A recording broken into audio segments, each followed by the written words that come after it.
Mes enfants, Shalom Ouvracha, pour répondre à la question posée par Noam, la paracha de cette semaine, paracha de Toledot, elle nous invite à réfléchir sur une notion, un concept qui s'appelle justement Toledot, et qui, au-delà de ce qu'il exprime dans cette paracha, eh bien, s'étend à quelque chose d'infiniment plus étendu, et infiniment plus profond. Je m'explique. Toledot, on traduit habituellement par les engendrements, ou alors l'histoire, ou alors la descendance. Ça vient, Toledot, du mot Yeled. Yeled, c'est un enfant. Ça vient de l'éholide, d'enfanter, engendrer.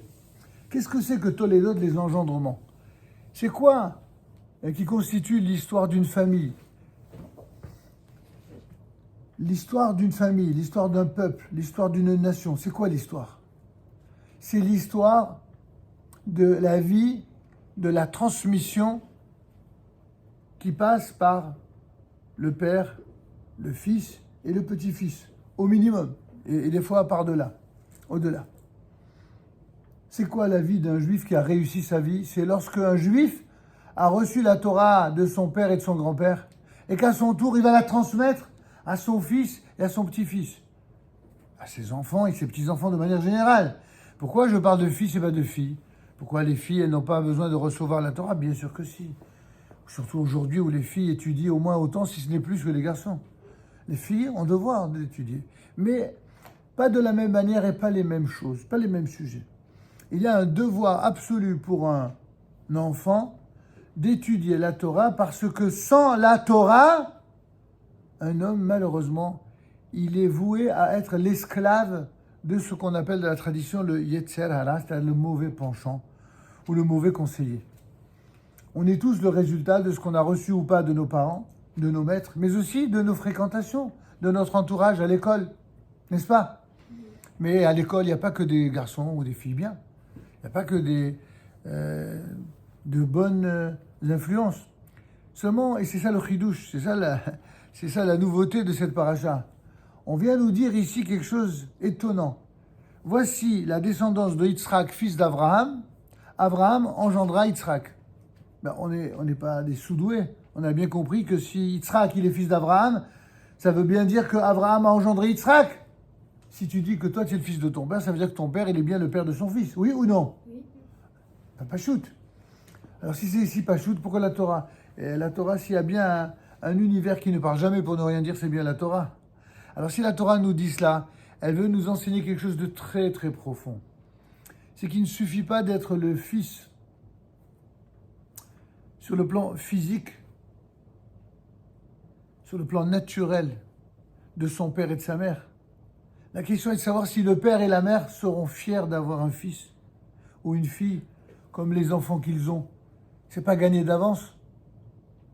Là, on vient nous dire que non seulement Yitzhak est le fils d'Abraham, il a été engendré et physiquement et spirituellement par Abraham, mais on vient nous apprendre aussi qu'Abraham, il était bel et bien le père qui était fier d'avoir un fils comme Yitzhak, c'est-à-dire un fils qui reste fidèle au chemin de son père. Vous comprenez cette idée? Elle est très importante.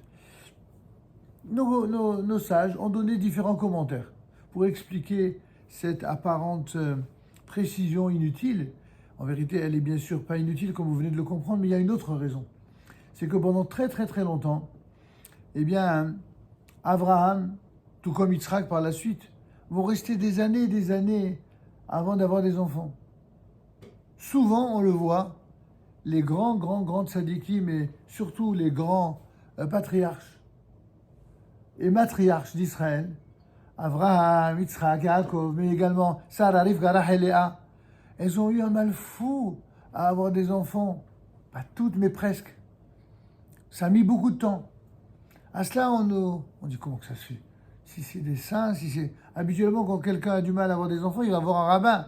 Et un rabbin même très pieux, pour que grâce au mérite de ses prières, eh bien, la prière puisse être entendue et que la personne puisse avoir des enfants. Là où parfois la science fait défaut, même s'il faut tout faire d'un point de vue médical pour réussir, là où il y a un problème, alors on ajoute cette espérance que voilà, la prière va permettre de faire de véritables miracles. Et ça marche souvent. Alors donc on a la réponse. En vérité, disent nos sages, Dieu aime la prière des tzadikim. Dieu, il aime tellement la prière des tzadikim qu'il les met dans des situations impossibles d'attente pour qu'ils prient Dieu. C'est comme des parents qui aiment leurs enfants. Quand ton père ou ta mère te dit « Mon fils, s'il te plaît, donne-moi un verre d'eau, donne-moi un verre de thé, un coca, est-ce que je sais moi ?» Est-ce qu'il a besoin de toi, franchement? Est-ce qu'elle a besoin de toi? Est-ce qu'il s'en fiche? Elle se sert tout seule. Mais oui, mais si elle te le demande, et si tu es intelligent, elle te donne le moyen, pas seulement de lui prouver que tu l'aimes, pas seulement de lui prouver que tu la respectes, elle te donne le moyen de prouver que tu es un bon garçon, qui est reconnaissant de tout ce qu'elle fait depuis la naissance. Elle t'a porté pendant 9 mois. Pendant 9 mois, elle t'a supporté dans le ventre, elle a vomi, elle est allée voir le médecin. Et quand tu étais malade, qui c'est qui avait mal au cœur et qui s'inquiétait? Je m'adresse à vous tous, attention, c'est pas qu'à un, hein. Tout le monde, vous êtes dans le même cas. Hein. Chacun d'entre vous, vos mères, elles vous ont aimé, elles vous aiment encore. Hein, après Dieu, des fois c'est aussi après le mari, des fois c'est loin derrière après le mari. Ça dépend des cas. En tout cas, une chose qui est sûre, c'est que vous êtes la lumière de votre maman. C'est vrai, une mère, elle aime son enfant. Et c'est normal. Dieu a fait en sorte qu'une mère, elle ait une relation très particulière avec son enfant. Une relation d'amour. Ça ne veut pas dire que le père n'aime pas. Le père, il aime peut-être autant et parfois plus. Mais pas de la même manière. Pas de la même manière. Un homme, c'est pas une femme. Une femme, c'est pas un homme, contrairement à ce que certains imbéciles affirment. Un enfant, il a besoin d'un père et d'une mère. Ah, si le père n'assume pas son rôle ou si la mère n'assume pas son rôle, ça, c'est une autre affaire. C'est sa responsabilité à lui ou à elle. À ce moment-là, un enfant doit tirer la leçon pour que, quand il sera grand, lui, il ne ressemble pas à ça. C'est tout. Mais même porter un jugement négatif ou défavorable à son père ou à sa mère, on n'a pas le droit. Pourquoi on n'a pas le droit? La Torah me le dit. Alors revenons maintenant à ce qu'on disait sur Toledot. Dans Toledot, on vient et on nous dit attention, attention les enfants. Les engendrements, ce n'est pas quelque chose de banal. On retrouve toujours dans les enfants quelque chose des parents. Soit par imitation, soit par opposition. Vous comprenez ce que je veux dire? Et enfin, on nous dit que justement, comme Abraham est resté tellement de temps sans avoir d'enfant et Sarah non plus, alors quand finalement Sarah est tombée enceinte, il y a les humoristes de l'époque qui étaient des tordus, comme souvent la plupart des humoristes, qui ont le don de faire rire les gens de manière facile, mais sur le travers et au prix de la moquerie des autres. Eh bien, ils ont dit « Ha ha ha ! Abraham, il est resté si longtemps sans avoir d'enfant, et maintenant, lui comme elle, ils sont vieux, mais qu'est-ce qu'il leur reste? Tu crois qu'elle est tombée enceinte d'Abraham? C'est sûr qu'elle est tombée enceinte d'Avimelech, elle est tombée enceinte de quelqu'un d'autre. » Ils ont osé mettre en doute la pureté, la sainteté et surtout l'exemplarité de Sarah et surtout aussi d'Abraham. Alors viennent nos sages, le Talmud, de dire qu'Akadosh Baruch Hu, il a fait il a fait un miracle. C'est quoi le miracle?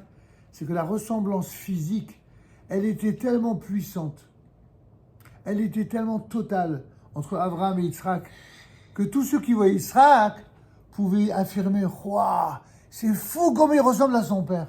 Vous n'avez jamais entendu cette expression? C'est fou comme il ressemble à son père ou comme il ressemble à sa mère. Il met des plaintes. D'accord. Quand quelqu'un te dit tu ressembles à ton père, ça veut dire quoi? Ça veut dire deux choses. Ça veut dire soit tu lui ressembles physiquement, c'est-à-dire dans l'apparence, soit dans les midot, dans les vertus, dans le comportement. Eh bien, en ce qui concerne Yitzhak, ben Abraham, au lit d'Yitzhak, c'est ça le chidouche ici. Que non seulement Yitzhak était effectivement le père d'Abraham, contrairement à ce que disaient les moqueurs et les humoristes de la génération, Mais Abraham, il était fier d'avoir un enfant qui le ressemblait en trait pour trait, non seulement physiquement, mais également moralement et spirituellement. La bracha que je vous donne, mes enfants, pour cette paracha, c'est que vous soyez tellement, tellement beaux et tellement exemplaires lorsque vous serez de futurs maris et de futurs papas, que vous ayez des enfants qui vous ressemblent, qui seront fiers de vous avoir pour père, et vous, d'être, en quelque sorte, d'avoir la fierté d'avoir de tels enfants.